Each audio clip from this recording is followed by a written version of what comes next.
नमस्कार, स्वागत है आप सभी का एनएफ न्यूज पर। मैं हूं आपके साथ रोहित। विजय थलापति के खिलाफ फतवा जारी कर दिया गया है। जी हां, मौलाना ने थलापति के रोजा इफ्तार पर नाराजगी जताई और फतवा जारी कर दिया।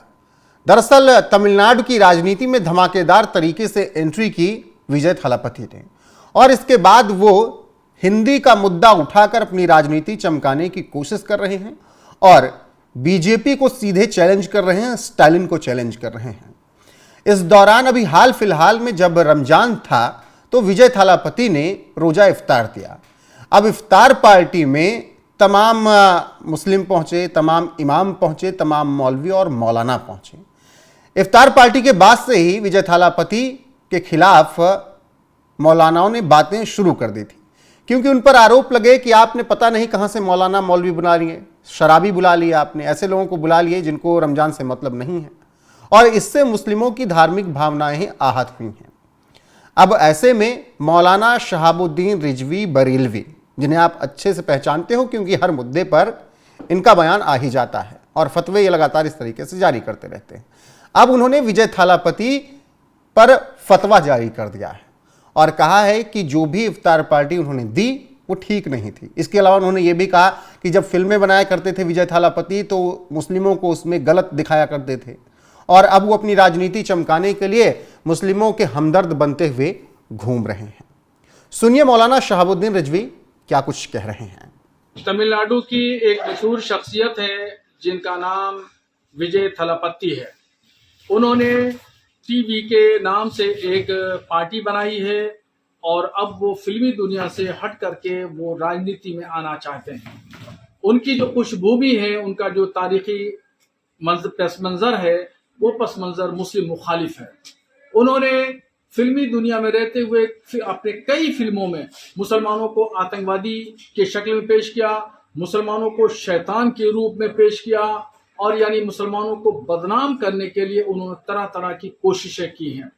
और अब वो एक अपना सियासी चेहरा लेकर के मुसलमानों के दरमियान जा रहे हैं और मुसलमानों के अंदर अपनी पेट बनाना चाहते हैं, मुसलमानों से हमदर्दी का इजहार कर रहे हैं, मुसलमानों से जुड़ना चाहते हैं, उनको अपनी महफिलों में बुलाते हैं। और अभी रोजा इफ्तार कराया तो रोजा इफ्तार में उन्होंने शराबी, जुआरी, कबाबी, असामाजिक तख्त, मंशियात का इस्तेमाल करने वाले लोगों को उन्होंने बुलाया। तो ये तमाम चीजों को लेकर के तमिलनाडु के मुसलमान विजय थलापति से बहुत नाराज हैं। इस मामले को लेकर के चेन्नई के एक मुसलमान ने मुझसे इस हफ्ता पूछा, सवाल किया है, फतवा पूछा, तो मैंने उस पर यह फतवा दिया है और इस फतवे के जरिए हमने जो है वो तमाम तमिलनाडु के मुसलमानों को आगाह किया है कि विजय थलापति से न जुड़ें, उनके साथ इजहार हमदर्दी न करें और न ही उनको अपनी मजलिसों में बुलाएं और न ही उनके साथ में जुड़ें।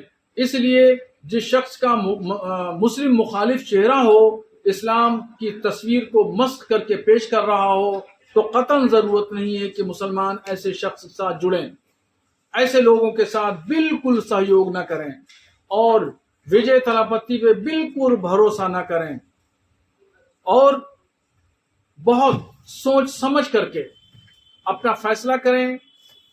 और जो भी शख्स मुस्लिम मुखालिफ हो या इस्लाम की तस्वीर को मस्क कर रहा हो, ऐसे शख्स से इजहार हमदर्दी कभी भी नहीं की जा सकती। ऐसे शख्स से कभी भी हमदर्दी नहीं की जा सकती जो अपनी राजनीति चमकाने के लिए मुसलमानों का हमदर्द बनने की कोशिश करे और विजय थलापति यही कर रहे थे। वो सोच रहे थे कि हिंदी का मुद्दा उठाकर वो तमिलनाडु की राजनीति में 1967 वाला दौर ले आएंगे जब हिंदी के मुद्दे पर सरकारें बदल जाती थी। और फिर जब इससे भी उनको लगा काम नहीं हो पाया, क्योंकि स्टालिन बहुत ज़्यादा मुखर है हिंदू को लेकर और हिंदी को लेकर और हिंदू को लेकर स्टालिन लगातार हमला बीजेपी पर बोलते रहते हैं, तो फिर उन्होंने चुना कि मुसलमानों को अपनी तरफ खींचा जाए और इसके लिए उन्होंने रोजा इफ्तार दिया। अब हो सकता है कि विजय थलापति ने बहुत साफ मन से रोजा इफ्तार दिया हो, कोई राजनीतिक उसके पीछे कारण ना रहे हों, लेकिन जिस तरीके से शिकायत दर्ज कराई चेन्नई के लोगों ने और सवाल पूछा मौलाना शहाबुद्दीन रिजवी से, तो उन्होंने इस पर फतवा जारी किया और विजय थलापति को मुस्लिमों का हमदर्द बनने से रोक दिया और कह दिया कि आप ये दिखावा मत कीजिए, क्योंकि आपकी असलियत सबको पता है, फिल्मों में देखा है लोगों ने आपकी असलियत। बहरहाल विजय थालापति जो कि लगातार तमिलनाडु की राजनीति में अपनी पैठ बनाने की कोशिश कर रहे हैं, और इससे इनकार नहीं किया जा सकता है कि उनका स्टारडम बढ़ चढ़कर अभी से बोल रहा है। अगर 18% लोग विजय थालापति को पसंद कर रहे हैं तो निश्चित तौर पर उनका इन्फ्लुएंस है, लेकिन आसान नहीं है उनके लिए वहां की राजनीति।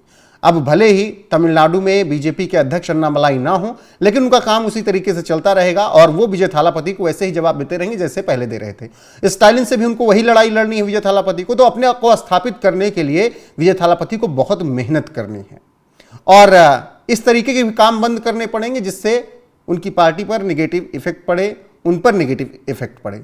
अब मौलाना शहाबुद्दीन रिजवी बरेलवी ने जिस तरीके से ये फतवा जारी किया है उसके पीछे का कारण यह भी है, विजय थालापति वक्फ कानून के विरोध में कोर्ट पहुंच रहे हैं और वो चाहते हैं कि ये कानून रद्द हो। तो यही बात मौलाना शहाबुद्दीन रिजवी कह रहे हैं कि अब ये हमदर्द बनने की कोशिश कर रहे हैं। बहरहाल देखना होगा कि 2026 के तमिलनाडु चुनाव में टीवीके कितना बेहतरीन प्रदर्शन करती है, विजय थालापति किस तरीके से अपनी पार्टी को आगे बढ़ाते हैं। अभी मौलाना शहाबुद्दीन रिजवी बरेलवी ने जिस तरीके से विजय थालापति पर फतवा जारी किया है उस पर आपकी राय क्या है, कमेंट में जरूर बताइएगा। वीडियो को शेयर कीजिएगा, लाइक कीजिएगा, चैनल को सब्सक्राइब करना ना भूलिएगा। बने रहिएगा हमारे साथ। नमस्कार।